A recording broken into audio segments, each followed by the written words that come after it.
Welcome to the WWE Podcast, the most passionate and authentic wrestling analysis on the web.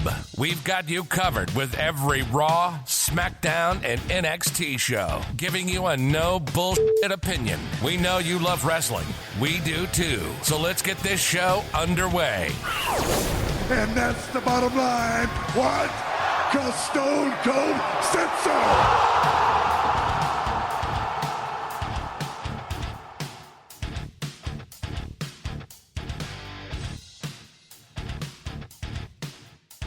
Hello everybody, and welcome to This Week in Wrestling's Highs and Lows on the unofficial WWE podcast.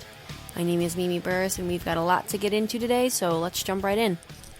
So, as I advertised last week, we are going to talk about the one and only high and low for the entire year of 2020. But, with that being said, obviously there's a couple other things to talk about too, and so we might have a couple honorable mentions here and there, but for the most part, I'm going to try to stick to one low, one high, and keep it simple this week.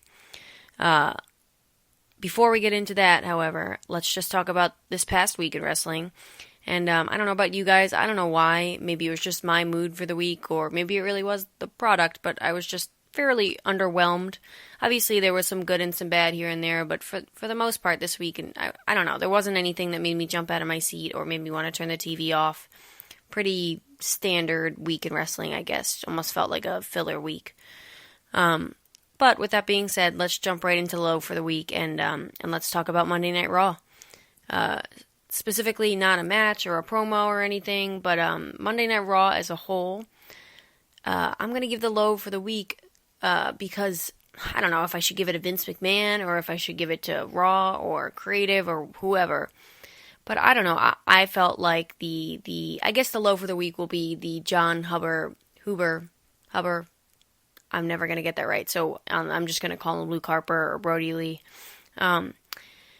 Essentially, his tribute was my low for the week, and not because I'm cynical or whatever, but to me, the opposite side of that, really, that I thought it was very underwhelming. Like I said, I thought WWE could have done a lot more. This guy was with the company for 6-7 years.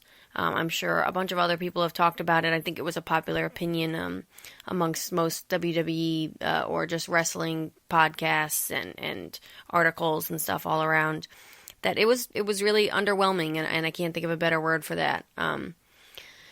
Yeah, I mean, like I said, the guy was with the company for 6 to 7 years, and that's pretty much what he gets. He gets a little thing in the beginning that everybody ever gets when they pass away, and then, I mean, really, it was the wrestlers who gave the real tribute. Drew McIntyre, Xavier Woods. So I think not necessarily just because this guy was with the company for that long, but really, and even if he didn't have long title reigns or whatever, no world titles, I think the point is he was a human being, and he seemed to have meant, according to all the posts on social media from all these wrestlers from all different companies, right? He obviously meant a lot to everybody in the business, and so, if not for him, for the other guys, in the locker room, I think it would have been nice to give him a little bit better of a tribute. I don't know if they would have done the 10 bells or moment of silence. I don't know, something to acknowledge that this guy was important to at least the guys in the locker room, and we're paying tribute to him because, I mean, the man died at, 41 years old, something like that. Unbelievable, right? Unbelievably sad and terrible, like terribly tragic, but that's my low for the week. I just think WWE could have done better. You got 3 hours of television. Some of this stuff that was on this card, you probably could have cut something out. I don't know, The Miz versus Grand Metalik, or Shayna Baszler versus Dana Brooke. Like, you could have cut some of that stuff out and paid a little bit more of a tribute to Brody Lee, Luke Harper, John Huber. Again, I'm never going to get that right. So yeah, so that's my low for the week. And obviously, like I said, I think I said last week, rest in peace, super sad, all respects to his family, and we lost a great performer and clearly a great family man and a great guy just all around, according to what everybody else is saying. So, moving on, I guess, to our high for the week. Again, we're gonna stick on Raw. Actually, not a lot of variety this week, I guess. But this week's high we're gonna give to the number one contenders match, Keith Lee versus Sheamus, that kicked off the show. I think before I get into this, first of all, Sheamus, I was never like a huge fan. I don't know if it's the look or if it's the accent or something throws me off about him. I never saw like championship caliber. I think he had a good run though when I say that, but I think I forget what year it was, but when he beat John Cena for the title in the tables match, I think he had a good run. And I think there was a couple runs with the World Heavyweight Championship and that super fast match at WrestleMania with Daniel Bryan. And I don't know. My point being is, I guess, is that I don't think Sheamus. I think it's more of a subjective point of view that Sheamus has never been my guy. But I think he is probably one of the most underrated wrestlers, on the WWE roster, because I think, especially in 2020, if you look at the work that he's done in the ring, I mean, again, he's an okay promo, but specifically the work that he's done in the ring and his ability to tell a story and do his best at least to make, chicken salad out of chicken, you-know-what. Sheamus has done a lot for the company, and he's been a valuable part of SmackDown and Raw, and so this match is just another example of that. I think, Sheamus is super snug, and he's hard-hitting, and then you got a guy like Keith Lee, and you could tell Keith Lee was doing a little bit more of like the big man style than his typical, I don't want to say high-flying, but like, let's call it big man high-flying style. And so, when I watched this, I couldn't tell you who was going to win, which is exciting too, and that always makes a match exciting. And I was hanging on to every hold and every move and every punch because the two guys were this was a fight, and it was, I don't know, I guess the reason it's my high for the week is because overall I really genuinely enjoyed it. The one thing I take away is that I didn't like how quickly Keith Lee kind of got up from the brogue kick before the match. I don't know, I think finishers are so underwhelming today, but I will not get on that rant, and I will just continue to praise this match rather than pick it apart. I'm excited for Keith Lee versus Drew McIntyre next week on Raw, or I guess it's going to be Monday now on Raw, and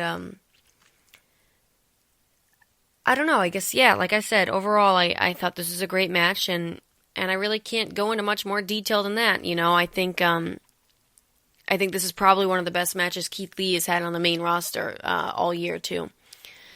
So that's my high for the week, and that is your highs and lows for the entire week.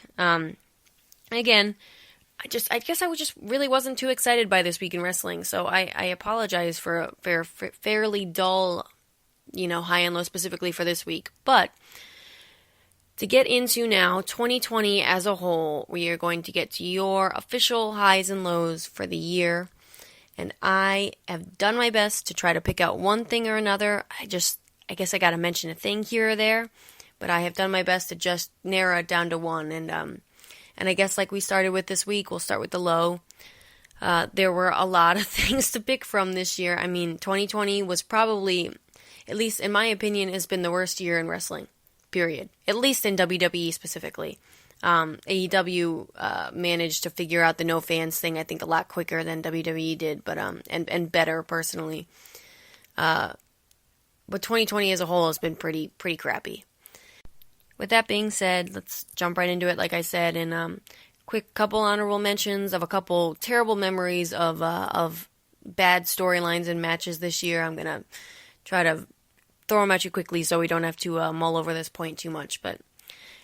Remember Jeff Hardy and Sheamus and the bar fight and Jeff Hardy throwing his own pee at Sheamus in the ring at the Performance Center, and the uncomfortable nature of Sheamus's promos.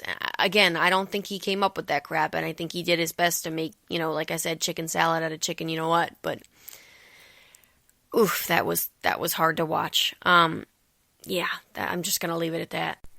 And then there was the Rey Mysterio, Seth Rollins saga.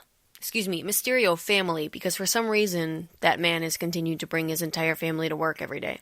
Though they haven't been on television in a while, so, and I don't understand, I guess, Seth Rollins went away, and so did the Mysterios and Buddy Murphy. And the real crime out of all this is that Buddy Murphy is off television, because the only bright spot to this entire storyline was to see a little bit more character out of Buddy Murphy and show that he's got more talent besides just his amazing, unbelievable in-ring ability. So that's it. That's all I'm going to talk about, because there are a million other things I could mention this year that were just god-awful. But your official low for 2020 is none other than Retribution. God, what an awful, awful storyline, and what an awful thing to do to those wrestlers' careers. I mean, Dominik Dijakovic, I watched his matches with Keith Lee, and I thought that, he is one of, and all of the guys in that group, and Mia Yim, that's her name, Mia Yim, all incredible wrestlers. And this is what they're stuck with, this poor, terribly thought out storyline, hot-shotting to get ratings because we can't come up with real storylines. Oh my god, it was just so terrible. I guess to break it down real quick, we had the beginning of it. There were a bunch of masked people throwing, what is it called? Molotov cocktails at a generator, and, attacking referees and the NXT trainees and the superstars, and breaking down the ring with a chainsaw. And I also feel like I've never heard anyone talk about this. That chainsaw to the ropes was like super, again, not to overuse the word, but like underwhelming. It seemed really weak. Like, even in the promo when they tried to like use it again and make it look more intense, I just thought it looked, I don't know, like you couldn't have made a chainsaw breaking something look, weaker. Anyways, like I digress, but I think we can all agree that Retribution has been probably one of the worst storylines in WWE in history. This is a perfect example of hot-shotting and not having an end game. I like the one thing maybe that they did is they tied up that loose knot. I forget the expression. Whatever. They tied up that thing for Mustafa Ali being the SmackDown hacker, which was actually an intriguing storyline. So I wish they just ran with that. But instead they gave us a bunch of terrible creative, ruining these wrestlers' careers, and then they brought Mustafa Ali down with them. So I don't think I need to go in any more on Retribution. I'm sure you've all heard a million rants about Retribution and how terrible that storyline was, but that is my official low for 2020. God, they're terrible. Terrible. And it's so sad because you look at the talent between Ricochet and Mustafa Ali in the ring. Those two put on 5-star matches on Raw that doesn't even get put on like the Hulu version. Unbelievable. Just probably one of the worst crimes that WWE has ever produced. Alright, anyways, done with that. Move on to the official high for 2020. Again, this is subjective, totally just my opinion. But I am going to have to give the high to Edge's return at the beginning of this year at the Royal Rumble. What a moment. Without a doubt, my high for the year. I mean, I have not heard a pop like that in a long time. I think some people, it was leaked that he might be coming back, but still just like the organic emotion of the fans, and this is when obviously fans were still in the arena, and that arena was huge, and it was a beautiful moment. The Edge's eyes are like magic, to see him be so emotional about being able to be back in the ring, and that moment he had with Randy Orton, and the way he looked too. I mean, he looked in better shape than I'd ever seen him. Just a beautiful moment in WWE this year that in an overall pretty crappy year for wrestling, a moment we can look back on, and I'd still get chills when they show replays of that. I still get chills.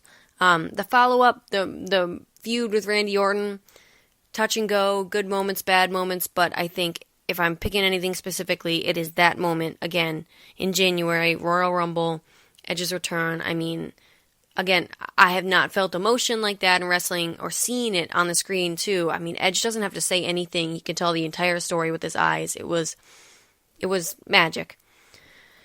So, yeah, that's my high and my low for the year, and my high and my low for the week. Before we sign off, of course, I want to just make sure I remember to mention my random match recommendation for the week.